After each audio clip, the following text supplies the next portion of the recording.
The Kalb Report is funded by a grant from the Ethics and Excellence in Journalism Foundation.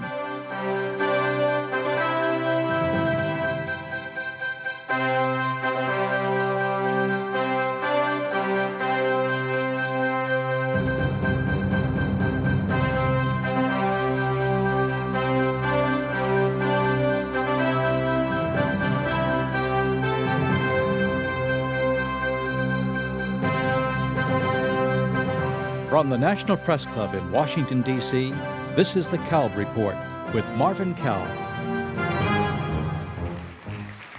Hello and welcome to the National Press Club and to another edition of the Kalb Report.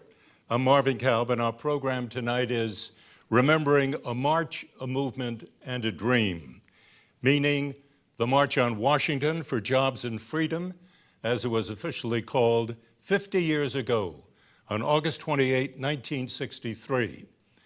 The civil rights movement that once dominated our headlines and began to touch our national conscience. And the I Have a Dream speech by Martin Luther King, one of the most powerful resonant speeches in American history. Many feared the march would turn violent, but it was, in fact, amazingly peaceful. Here in black and white, on television, and in reality, 250,000 people bound together in a moral march for jobs, equality, justice, probably up to that time the largest demonstration on the Washington Mall ever. I was there to help cover this story, one in a small army of CBS reporters. I remember being aware as I looked out at that swelling crowd that this was more than a news story. It was also a special moment in our national history, open for the world to behold. As we mentioned before, this is one of the open wounds of a democracy, and if it goes well, you look good throughout the world, but it's a risk that you run. And you're as open here on this march as we were when we talked openly and freely about the space shots. If any of those had gone bad, we would have looked bad, but if they go well, it is one of the tributes of a democracy, and it's the thing that stands out right here. Roger, now back to you. Now, 50 years later, I am gray, and the world, I hope, is wiser about inflammatory issues such as racial and economic injustice. For a discussion of the march, the movement, and the dream, we are joined by 3 civil rights leaders, 2 journalists, and 1 college president. To my far left, only in geography, sir, John Wilson, the 11th president of Morehouse College, Martin Luther King's alma mater, the only private liberal arts college in the country dedicated to the education of African-American males. For 4 years, Wilson served President Obama as executive director of the White House Initiative on Historically Black Colleges and Universities. He's also held top positions at the Massachusetts Institute of Technology and the George Washington University. To my far right, again, only geography, Andrew Young, who was a close and trusted aide to Martin Luther King. Young helped organize the March on Washington. In addition, he was a former congressman, a former mayor of Atlanta, and a former ambassador to the United Nations. He's currently a professor at the Andrew Young School of Policy Studies at Georgia State University. Again, to my left, Gwen Ifill, reporter, who co-anchors the PBS NewsHour. She's also moderator and managing editor of PBS's Washington Week. She has covered 7 presidential campaigns. She's moderated 2 vice presidential debates. And before that, she worked for NBC, the New York Times, and the Washington Post. And in this business, she is regarded as one of the best. To my right, Julian, one of the leaders of the civil rights movement. While a student at Morehouse College, he helped found SNCC, the Student Nonviolent Coordinating Committee. In 1998, he was elected chairman of the NAACP, the National Association for the Advancement of Colored People. He was also elected to the Georgia House and Senate. He's been a radio and television commentator, and currently he's a professor at both American University and the University of Virginia. To my immediate left, a man often described as the conscience of the U.S. Congress, John Lewis, a congressman from Georgia since 1986. At age 23, one of the first to speak at the March on Washington. In fact, he's the only surviving speaker. He took a leading role in organizing sit-in demonstrations, fighting Jim Crow laws, joining the Freedom Rides, getting arrested and severely beaten time and time again, trying always to this day to build what he calls a beloved community in America. And to my immediate right, Dorothy Gilliam, former president of the National Association of Black Journalists. After a number of reporting jobs with black newspapers and magazines, she joined the Washington Post in 1961, the first black female journalist at the paper.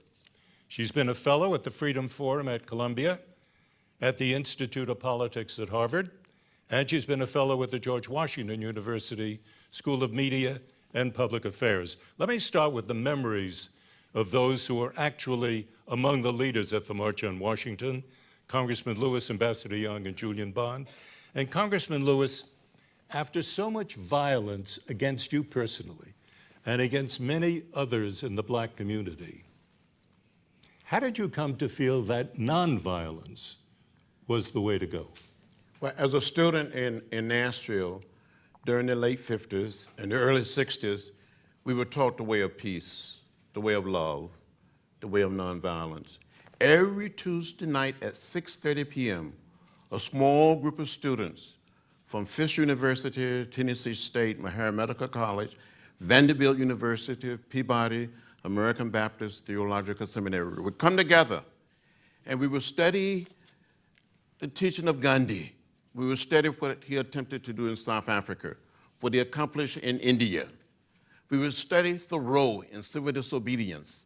We studied the great religions of the world. We had a wonderful teacher, a man by the name of Jim Lawson, and he imbues us with the wave of nonviolence.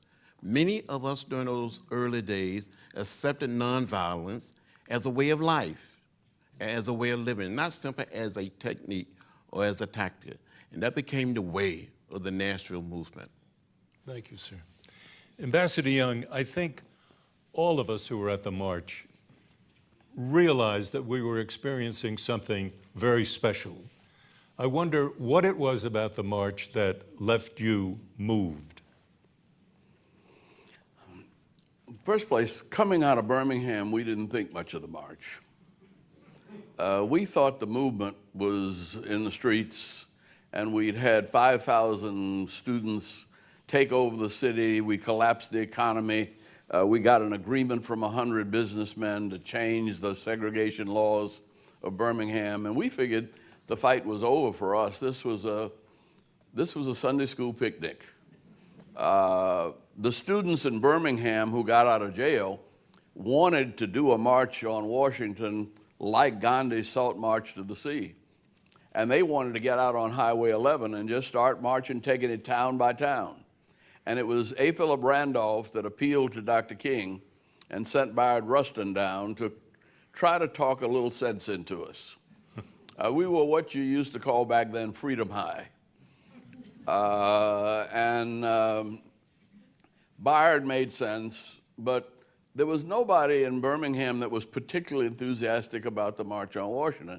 James Bevel, who I think was probably the main ideologist behind the march, wouldn't even come.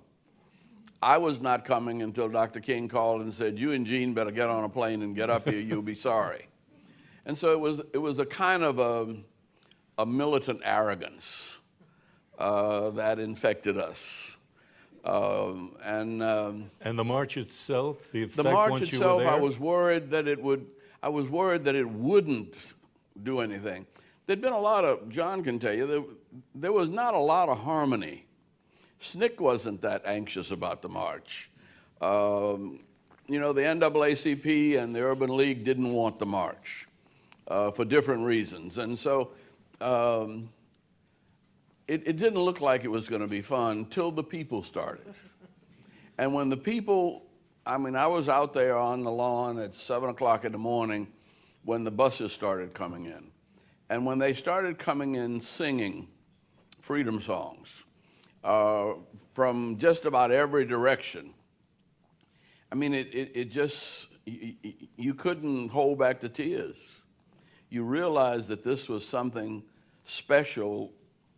And what I think it did was, it took a Southern black movement, and with the kind of Telstar imaging that and television, it made it a global phenomena.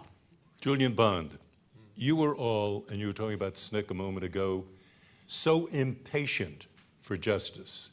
And yet, your leaders, any number of them, seem to be preaching patience, appealing to white America to catch up, to get the message. And I was wondering if you yourself felt at some point that it wasn't going to happen, that you were frustrated. No, I've always been an optimistic person. I've always believed the best thing can happen, and usually, so far anyway, it has happened. You know, there are ups and there are downs and so on. But I've always believed the best thing could happen. But Andy is right. The people in my organization and John's organization, he was the chairman, were suspicious of the March on Washington. We thought it was a diversion from what we've been doing. We were organizers. We went into the rural South and sharecropper shacks and helped people to have the courage to register to vote. And we thought the March on Washington would take us away from this kind of activity, but we did it. And I had the same feeling that Andy did.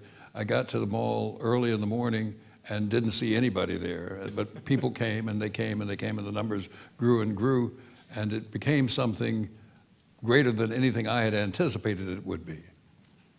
Dorothy Gilliam, in an oral history that you gave, you painted a very stark picture of civil rights America, of segregated America. You spoke of old, nasty, bigoted, racist whites, their look of hatred toward you and other blacks. The culture, you said, was to kill a black person if they made a misstep.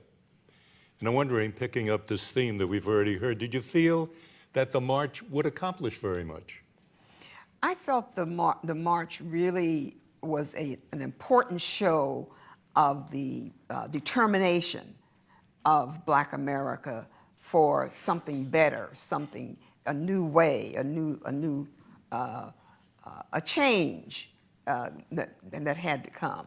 And I think one of the reasons that people were was such a, I thought, a quiet, focused crowd. You know, it wasn't a lot of noise and chatter. You know, people were Focused on the speeches? On the speeches, on the purpose. And so I really felt that this march, especially in the chain of events of 1963, even as it happened, was crucial, and it was going to lead to something important. Good. Gwen Ifill, if I'm not mistaken, you were a little girl living up north in relative security. Buffalo, New York. Buffalo, New York. What were your memories of the March on Washington? What did you pick up at the dinner table? Like Dorothy, my father is a minister, and probably like your father and all black ministers, they claim to march with King. So he got on a bus and he came down with the preachers and they marched in the march. He left my mom home with the kids to take care of us at home. But we were the kind of family that were sat in front of the television all the time and were made to watch history as it unfolded. It's probably why I'm a journalist today. We were not allowed to go out and play if there was news happening. And in this case, we saw us. We saw our expression. We were probably too young to fully understand what that meant, but we knew it was important, and we knew that somewhere out there, Dad was there. So there had to be something to this. And to me, the interesting thing about the march is that was 20 years in the making, and that 50 years later, we're still assessing whether the demands that were made were met. Because there were demands. It wasn't just a picnic. It wasn't just a rally. It wasn't just a series of speeches. There were a set of goals, and things that are measurable. I talked to Taylor Branch today about the march and of course he's the historian who wrote the trilogy about the civil rights movement. He talked about how America has moved in 50-year blinks when it comes to talking about race and segregation and civil rights, from James Madison to Abraham Lincoln and the Gettysburg Address to Woodrow Wilson, who rolled back progress by segregating the federal workforce, and then to the march. And when you start looking at the way we have evolved over time, it's not just a march. It's that in 1963 and 1964, in part because the march changed the way people looked at the movement, Lyndon Johnson was able to pass a civil rights bill within a year and a voting rights bill the following year. And this is something, and John Kennedy's heart was changed because, as John Lewis mentioned to me, he wasn't feeling this at all until the Big Six went into his office and told him, you have to feel this, we're going to do it anyway. So when you watch how quickly things evolved and how slowly things changed now, it's remarkable to look back at that time and see how much happened in such a short, and changing hearts and minds as well as laws. So what you're saying, I think, is that the march had a profound effect on the legislation that followed within a year or two, right? It did, and it had a tremendous effect on people who didn't realize the scope of the problem or the issue because it didn't affect them. Now they could look at the, as Joan Baez called it, the salt and pepper faces in the crowd and connect. Okay, but Dorothy had a rather bleak vision of America because of her experiences. I'm wondering what was yours? Our vision of America was we had to be better than everybody else. You mean you black had to be better? Well, my parents were immigrants to this country, so we were people who chose to be Americans. So we're great patriots. The idea of coming to this country was and making a decision to transplant your family to make your life better was great. But we were also taught that it didn't come to you just like that you had to work for it, that you couldn't sit back and expect it, and that you had to excel in order to get maybe the same thing. And I learned many years later that sometimes it helps to be underestimated. You can take advantage of that too. Dr. Wilson, at Morehouse College these days, when your students think about the March on Washington, are they thinking just about the King's speech or about the message of that day? I think they think about both, but I need to tell my story too. I'm a preacher's kid. Oh my goodness! Is there anybody here and a who preacher? was not a preacher's kid? Okay. I'm a preacher's kid, and I was but 5 or 6 at the time of the march, and my father, as a minister, was there, and more than that, my grandmother was there, and my grandmother had ridden the shoulders of her mother to go hear Marcus Garvey.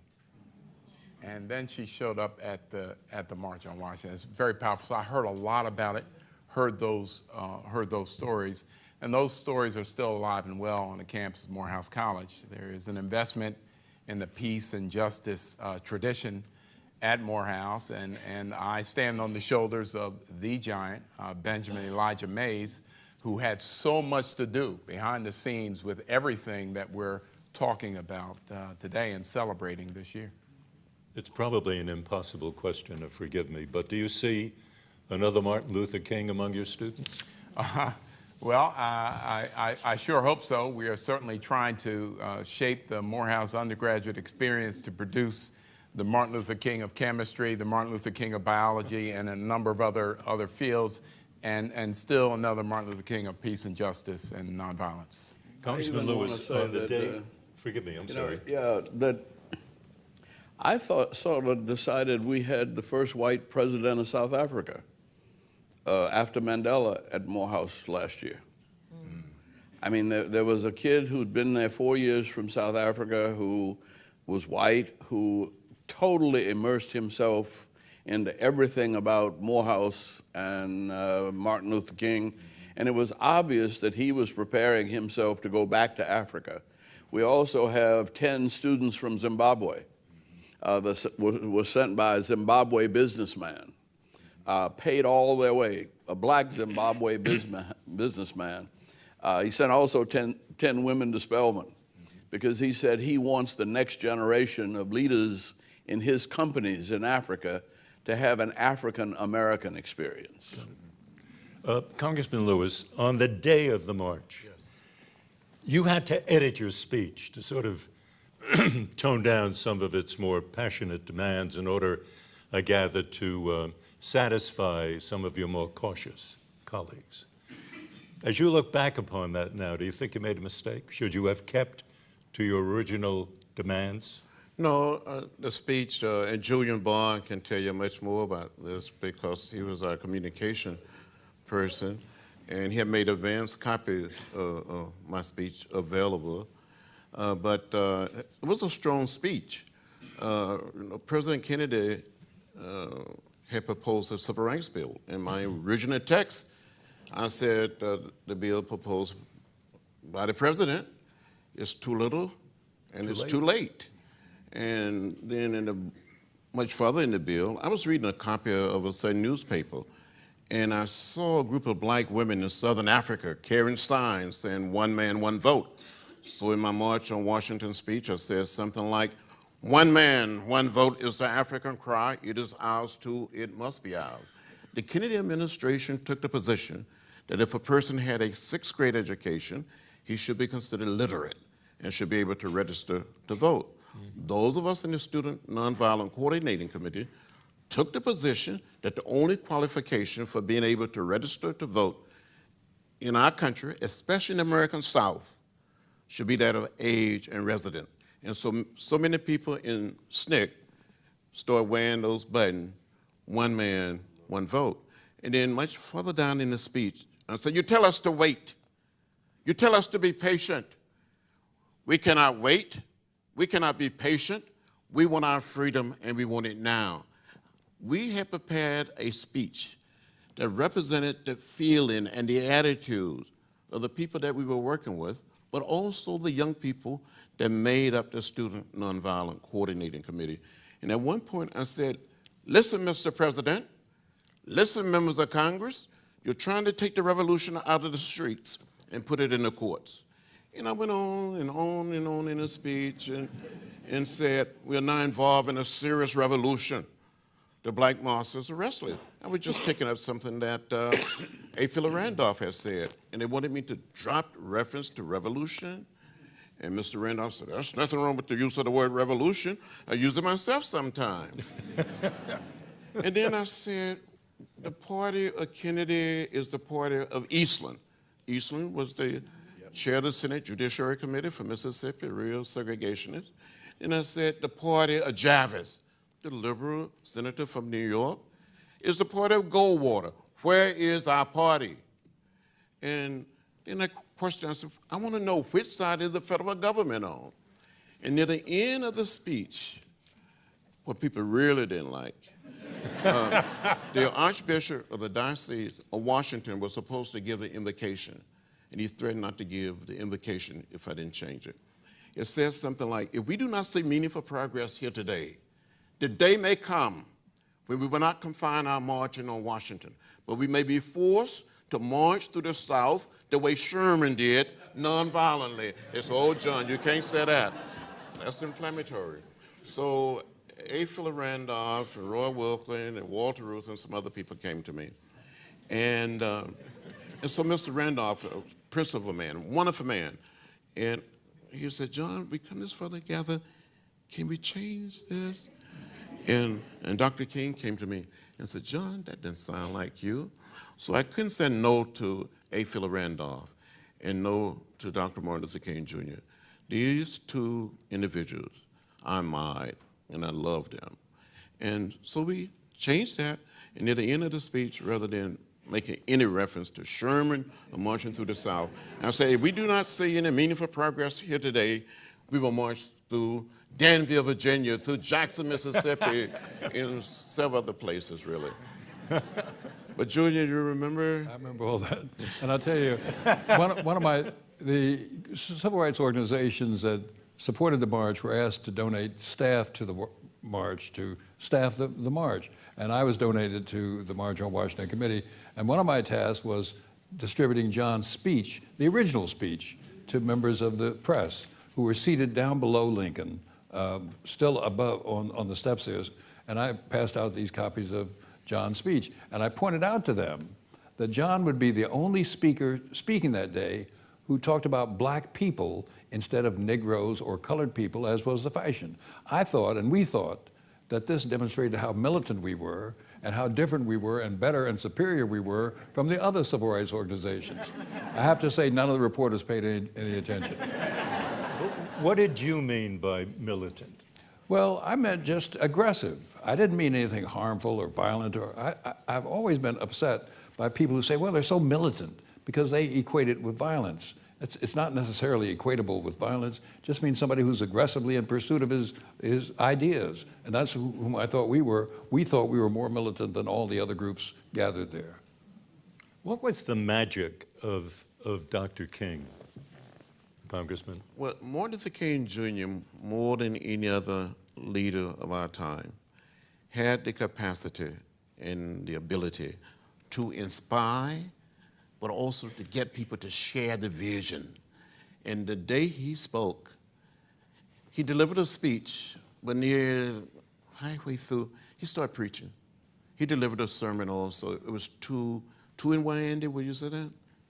2 for 1, or 1 and 2? But anyway, he got down there and he said, I have a dream today, a dream deeply rooted in the American dream. He knew he was preaching. He turned those marble steps of the Lincoln Memorial into a modern day pulpit. Yes. But the real speech, and I downloaded it here to show off.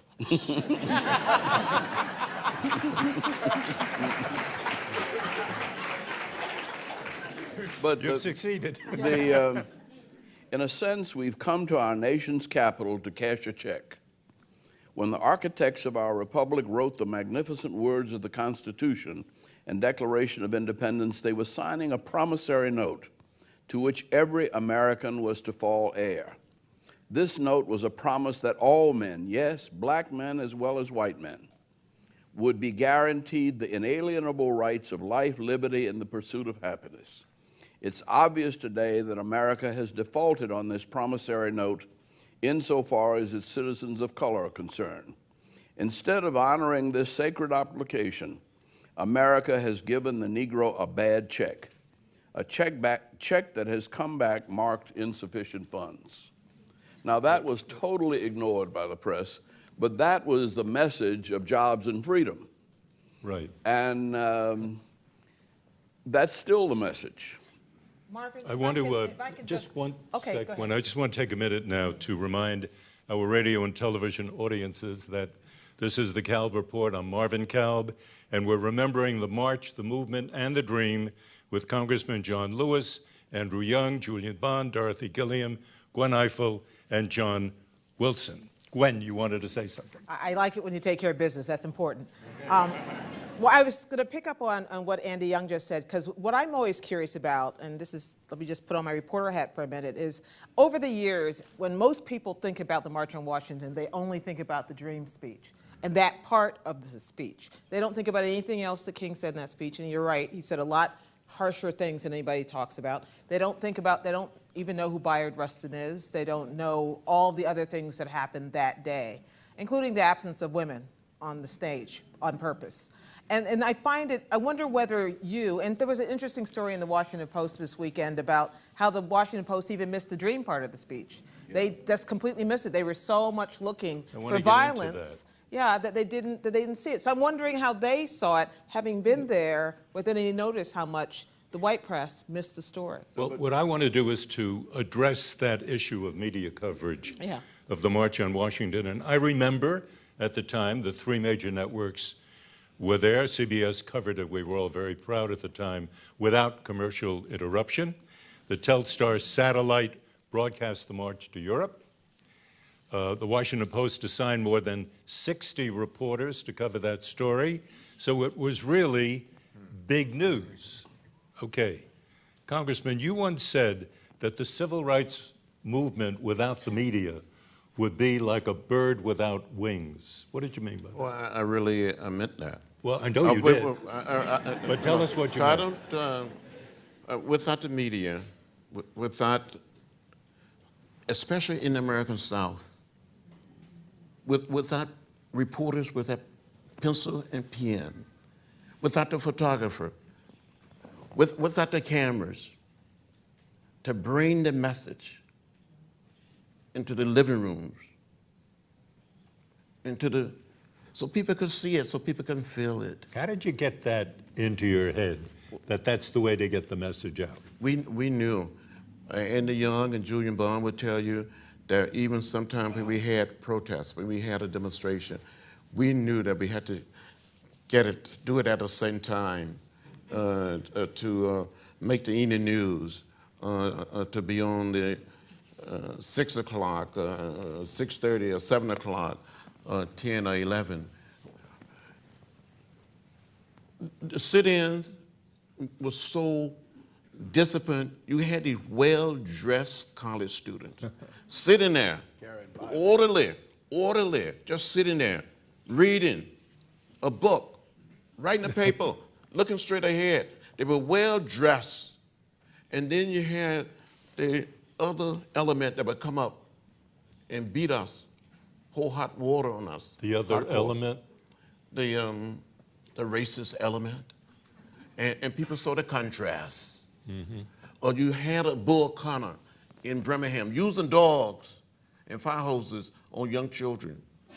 People couldn't take it. The American people couldn't take it. And they were saying to members of the Congress, saying to the President of the United States, you have to do something. You must do something. And that's why President Kennedy called that meeting in June of 1963.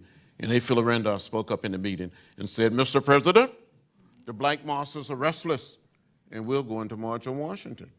And President Kennedy started moving around in his chair. He didn't like that idea. He said, Mr. Randolph, if you bring all these people to Washington, won't there be violence and chaos and disorder, and we will never get a civil rights bill through the Congress? Mr. Randolph responded and said, Mr. President, this will be an orderly, peaceful, nonviolent protest. We came out on the lawn of the White House, spoke to the media, and said we had a meaningful and productive meeting with the president. We told him we were going to march on Washington. And a few days later, to be exact, on July 2nd, 1963, the 6 of us met in New York City at the Roosevelt Hotel. And in that meeting, we invited 4 major white religious and labor leaders to join us in issuing the call for the March on Washington. Without the media, the movement wouldn't have succeeded. We needed the press. And we came of age with many of the young reporters. The hardest Julian thing about the press was that I'm sorry? I had actually worked with the National Council of Churches and had a program on CBS in 1957 called Look Up and Live. And they gave me 60 seconds introduction and 90-second conclusion. And the one thing that's hard for a preacher to learn is to express something in 60 seconds. And so I was not the press secretary, but because I had worked with Look Up and Live, I was always on the preachers. Look, if you're going to make it on the news, you got to make it short. Say, and the longer the speech, in fact, I even told Farrakhan that when he went to the march. I said, look, if it's a 10-minute speech, you get news coverage. If it's an hour speech, nobody will touch it. And it's a hard lesson to learn. Julian Bond. I remembered the telephone number of the Associated Press in D.C. in Atlanta. It's 404-521-89. I've forgotten it again. Anyway, ask me when this is over and I'll tell you. The thing that I'm interested in is that Martin Luther King seemed to have a special appreciation of the pervasive power of the media. And I'm wondering how he got it. I really don't know, but I know what his genius was. He was able to talk to white and black Southerners in the common language of evangelical Christianity and know that both of his audiences would understand what he was saying, understand the references he was making, the things he was talking about. And he had this ability, which many people do not have, to talk to these disparate groups of people and make them understand. And the beauty of the March on Washington and his speech was that he's speaking to this large number of white people who had never seen a black person speak made an entire speech, never seen that before. And all of a sudden, here's this articulate man who is explaining why we're marching, why we're protesting. This is why we're doing it, because we don't like these things that are going on. And these things are this, and the other thing. And he made it so clear and so plain that you could not help but say, gee, you know, he's making a real argument here, and I think he's ought to be listened to. He was making much more use of the Old Testament than the New Testament, though. And the Old Testament prophets, when he really got to preaching, he was talking Isaiah and Jeremiah. So the Jewish rabbis and the Jewish congregations, and the whole narrative of freedom was we had been in the locked in the slavery of Egypt, and we'd wandered around in the wilderness of segregation for 40 years, and we were about to enter this promised land of creative integration. I mean, that was not Christianity, that was Judaism. And the Jewish community was bombed in the South just like we were, and as they were in South Africa, so that it was an ecumenical movement in the best sense of the word. And the presence of Abram Heschel on the front line in Selma with the Greek Orthodox Archbishop and Ralph Bunche, you know, and Walter Reuther. I mean, this made it a human rights struggle, and not just a black struggle. Dorothy, you worked for the black press while covering a number of the hottest stories in the South. How, in your experience, was that different from working, for example, at the Washington Post? What would the difference be for a reporter? Well, one of the major differences was the difference in resources that we had at the Washington Post. Most of the smaller papers certainly had limited resources, but what they had, for example, I worked for a short time for the Tri-State Defender in Memphis, and that allowed me to go over and be a part of the coverage of the Little Rock 9. And the editor of that paper was beaten while he was trying to cover that story because they mistook him for a parent. And so even though he said, "You're a rookie, stay in the office," obviously when he got beaten, I went to Little Rock.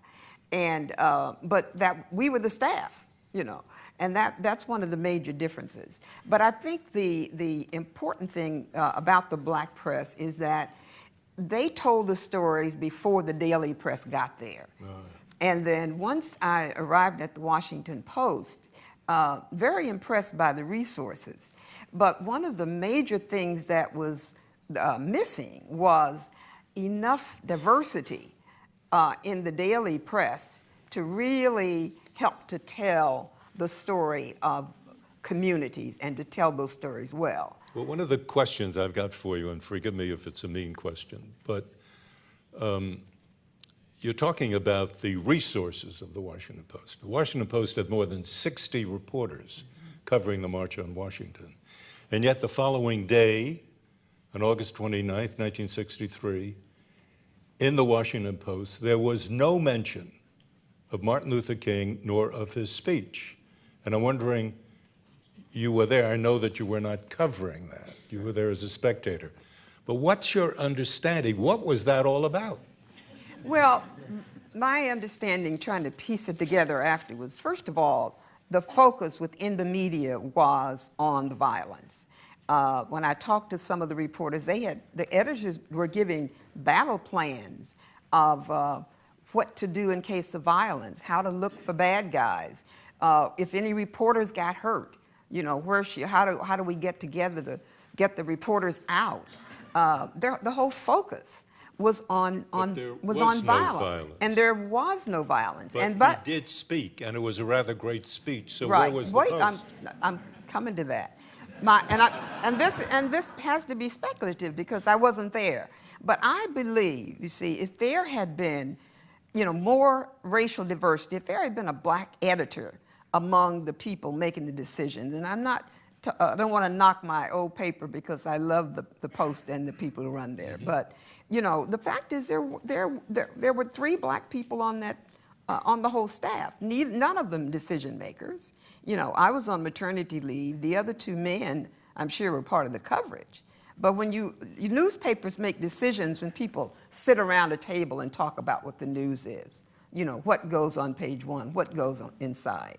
Yeah, and I think if there had been more diversity around that table, where somebody could have spoken the importance of that speech, that would not have that remains true today too. I mean, that is the problem here. When you can talk about how terrible it was in 1963, but in fact, newsrooms are not that much more diverse now, especially when it comes to decision makers, people who have the sensitivity to see the story, no matter what the story is, as it unfolds in front of them. And that is also a loss all this time ago. I think I the mean, bottom line is there was a decision made then, as there are decisions made now, about what is fit to print. And somebody made a decision in '63 about whether that was fit to print. And they said it wasn't worthy of the attention, and the Post recently apologized for that. It was But hot out there. we're saying The that truth part of of it the is reason probably- the decisions are made is because you need more people around the table. And the reason that's relevant, to pick up on your earlier point about the 50 years and about some of the things that Dr. King was really demanding, such as end to poverty, et cetera. At this moment, as our country gets browner, the media gets whiter. I mean, we are actually losing diversity within media. Right now, there are only about 12% of people of color in the press today. Marvin. That includes Asian Americans, Latinos, Native Americans, and African Americans. So, Julian? Let me read something about the preparations the city of Washington, the Kennedy administration made for the march, and you'll see these racist notions of what black people will do if they gather together are part of the mechanics. That's not terribly long. No, not terribly long. Trust me. All elective surgery in the area's hospitals was canceled, freeing 350 beds for riot-related emergencies. 1,900 of Washington's 2,900 police officers worked 18-hour overtime shifts instead of their normal 8 hours. In the event of a riot, a policeman or a National Guardsman would be stationed on every street corner in downtown Washington's business district to guard against looters. They deployed 200 scout cars, 86 motorcycles, 20 jeeps, several police helicopters, 23 cranes to move broken down or disabled buses. Local judges were placed on round-the-clock standby. 350 inmates were evacuated from the district's jails to provide space for disruptive protesters. 2,400 National Guardsmen were sworn in as special officers and given temporary arrest powers. The Guard made over 100 doctors and nurses available. Government offices were shut down. Liquor sales were banned for the first time since Prohibition, and there's more. And baseball games were canceled. 2 baseball games canceled. 2 baseball games canceled. I mean, this is a notion of black people as troublemakers. You can't have 100 black people gathered together, and they're talking about bringing thousands to time. What a terrible thing that would be. Andrew Young. Yeah, I want to ask, hang on. I want to ask you this question. In 2004, on the 40th anniversary of the Civil Rights Act of 1964, in Lexington, Kentucky, the newspaper, the Herald Leader, front page had the following, and I will quote, "It has come to the editor's attention that the Herald Leader neglected to cover the civil rights movement. We regret the omission." Close quote. Using that as a takeoff point, what was your judgment, you touched on it earlier, of the white coverage of the civil rights movement? Because I remember that there was a very distinct difference between local television coverage and network coverage. That if you were in the South and you were watching the local news first and then the network news, you would see 2 different kinds of coverage. The local news was extremely sympathetic to the white end of the argument, and the networks began to pick up the message of the civil rights movement. But it was 2 things. And I'm wondering, from your experience, did you come upon this often? All the time. Often, all the time. All the time. And one of the reasons why we didn't mind the fact that we were bugged was we wanted people to know actually what we were doing and saying. Yes. Because a lot of the press, and including the New York Times and Washington Post, a lot of them were getting their tips from the FBI and the GBI.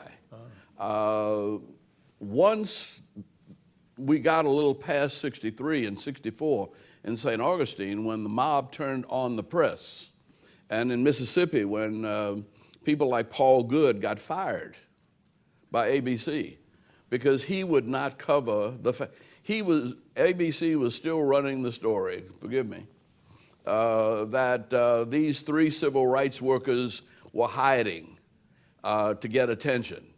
And Paul knew that they had been killed. And he lost his job for that. And so I had to pull Nelson Benton, whom you remember, out of a mob in St. Augustine. Save him. To keep him from being beaten up. A Danish reporter got hit in the camera eye by a baseball bat, and it knocked his eye socket out. I mean, it was ruthless and brutal against the press. Now, that was not the northern press. I mean, that was the national press. But the written press never quite believed what they saw. And when we had Wyatt Walker used to have press conferences at 9 o'clock in the morning to tell them what we were going to do. And then the demonstrations would start about 10:30, and then at 1 o'clock, we'd tell them what we did and why we did it, and we'd answer questions, and the news would be gone. But they'd still make up, they still had angle. They could not believe that Martin Luther King was as honest and decent and as much of a selfless man as he actually was. Thank you. Just one Please, point. please. In 1961, on May 20th, 1961, when we arrived in Montgomery, this was during the Freedom Ride, at the Greyhound bus station. The police department withdrew, and there was someplace else, just didn't show up. And an angry mob met the bus, and the first people to get near the bus were members of the press. And these reporters were just beaten, just bloody. The cameras destroyed, their pads. And I can remember the name of some of the individuals that I got to know very well. And then after they beat the members of the press, they turned on us. But then Julian and Andy, you come to Selma in 1965. I don't want to call the name of a major newspaper, but they even apologized, and they all feel sorry. The people that are still around and still alive. They didn't cover the march from Selma to Montgomery. And this major newspaper is located right in the heart of the South. The publisher and the editor said that was the worst mistake they ever made as an editor and as a publisher. They didn't cover Sunday, March 7, 1965. But it took the New York Times and Newsweek and CBS. At CBS, you had a wonderful photographer, Lawrence Pierce. Lawrence Pierce. Fearless. Carried a gun. You know, he can't see. He carried He can't see. He's doing this. He can't see what's behind him. He carried a gun. And he was shooting a great deal for Walter Cronkite. That's shooting film. Shooting film. Shooting film. And Lawrence said on one occasion, he said, if one of those SOBs even touch my camera, I'm going to blow him. He meant it too. But he was Gwen, a Southerner. Gwen, He was a Southerner. He was from Montgomery. He'd been with Martin from the beginning almost. Right.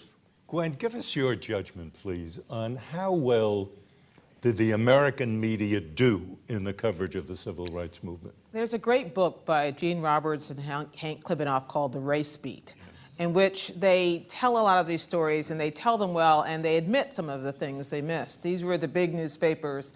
And there's another book written by a guy, passed away a couple years ago, Jack Nelson, who worked for the Los Angeles Times for many years. And he basically, very honestly, talks about how he didn't see it.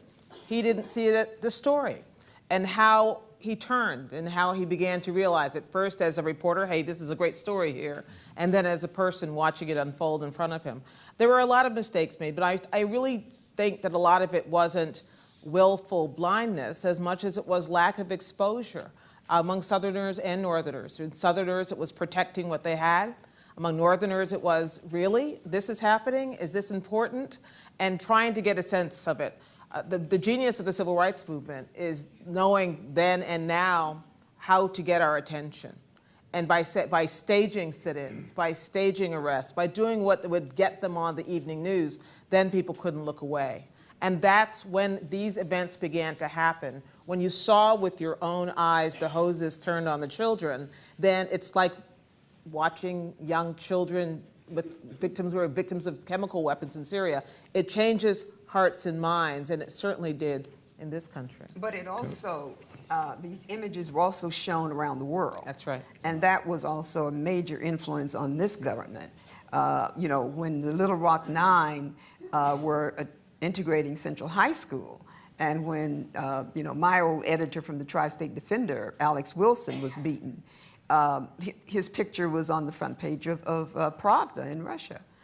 Congressman, I'm told that President Johnson and Dr. King would discuss this matter of getting on the news and how, if a demonstration, not through any fault of the demonstrators, turned violent, how you would take that incident and make sure that it got on the news. Now, is that your understanding of what the two of them were talking about in part? I'm not so sure. Andy Young may be in a much better position.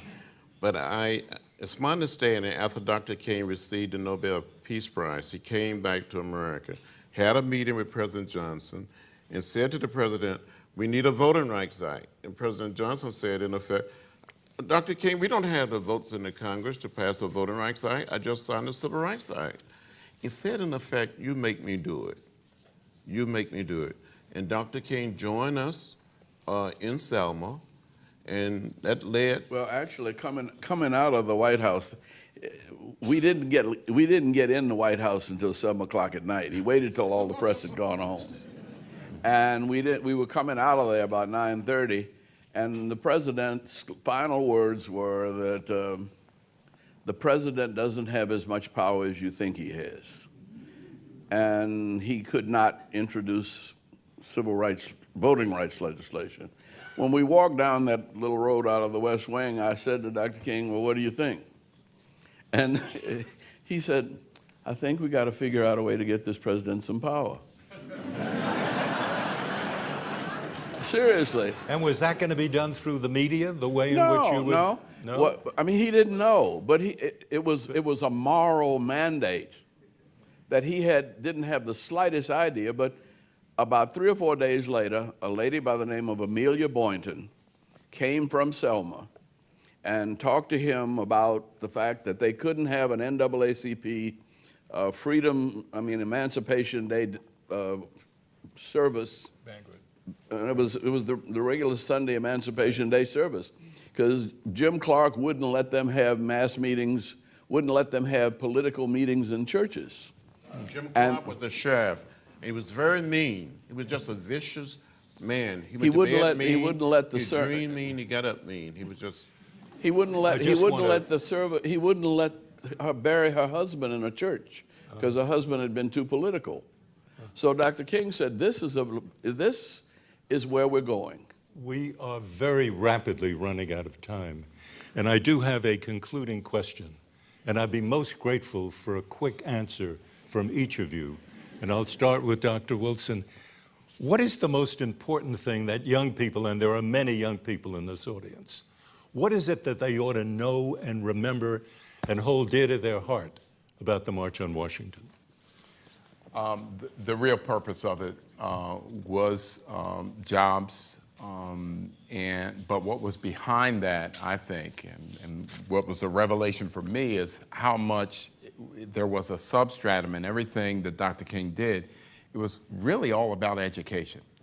It was really all about education. He was really locked in on that. And in fact, when that small group went into the White House to talk with the president, President Kennedy said, this is reported by Taylor Branch, that you really, with the kind of influence you have in the black community, you really ought to emphasize schools and getting your kids to do well in school. Okay, Page 885, Parting the Waters. Gwen, well, I'm most struck mostly by how different things are now.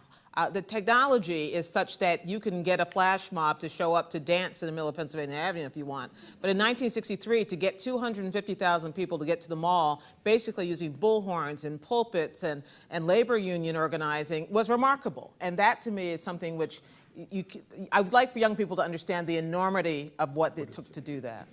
Congressman In a Lewis. very short time, a group of people came together because they believed in something. And they put together the most unbelievable moment in American history.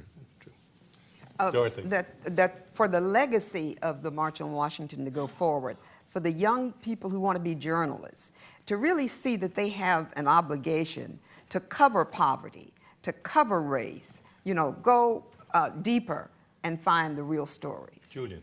We're missing the PBS video documentary on the march tonight because we'd rather be here.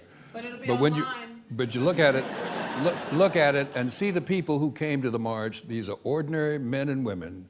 They're dressed like they're going to church, and they believe they're going to church. Andrew. I think that the world came together around an idea that all men, and we soon added women and children, gay, lesbian, so are created equal, and that we have to, it created a human rights movement that Fellow must continue. panelists, I'm really terribly sorry to say, but our time is up, and I want to say thanks to everyone in this packed auditorium. I want to say thanks to all of you on the internet, on radio and television. I want to say thanks to our splendid panelists. And I want to say thanks to Martin Luther King, who wrote from a jail in Birmingham, Alabama, a little more than 50 years ago, words that applied then and apply with equal power today. Injustice anywhere is a threat to justice everywhere. He wrote, "We are caught in an inescapable network of mutuality, tied in a single garment of destiny. Whatever affects one directly affects all indirectly."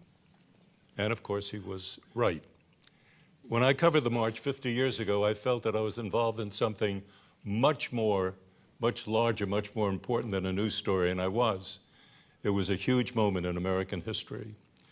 And that's it for now, ladies and gentlemen. I'm Marvin Kalb, and as Ed Murrow used to say many, many years ago, good night and good luck.